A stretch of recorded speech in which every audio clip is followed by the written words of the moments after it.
very wise Bulgarian proverb says, "Do good and throw it in the water." The meaning of these words is mind-numbingly simple, but the significance of such deeds reaches even greater, universal proportions. Many people mistakenly think that they are doing good when they expect some return, and even with their look they remind others. They say, "Where is it?" Only a selfless act, which became significant in the life of the one who needed help and who is not burdened in any way with the obligation to pay for this help, can be a good deed. Everything in life is so interconnected that sometimes you wonder how it can happen. However, it is not for nothing that people say, "The earth is round." This law works 100%, and, sooner or later, each of us has to face the fact that we are waiting for help. Kristen Williams, a 44-year-old teacher from Ohio, USA, had long wanted a foster child from another country.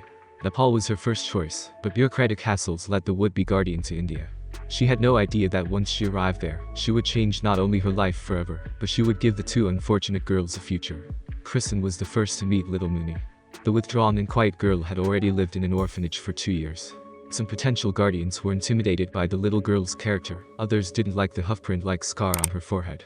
But the American was not afraid of these difficulties. Within 2 years, the woman had sorted out the paperwork and took Mooney with her. But Kristen wasn't going to limit herself to just one little girl. In the end, she received another call from the orphanage. This time, she was offered a baby sister for the poor girl.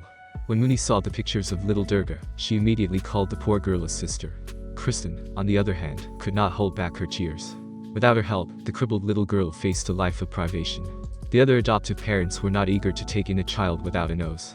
As it turned out later, the mother had simply thrown the newborn baby away. Insects or wild animals had eaten the baby's nose, but rescuers found the poor baby and sent her to the hospital.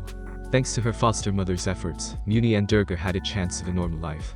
Surgeons repaired the little girl's nose and repaired the horrible scar on her older sister's forehead. Today, the children were unrecognizable. It's frightening to think what fate would have befallen these unwanted girls in India.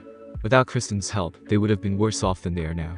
Few would have dared to adopt more than one child from a faraway land. But she rose to the challenge, and the little girls responded by loving her dearly. Kristen is a person with a capital A.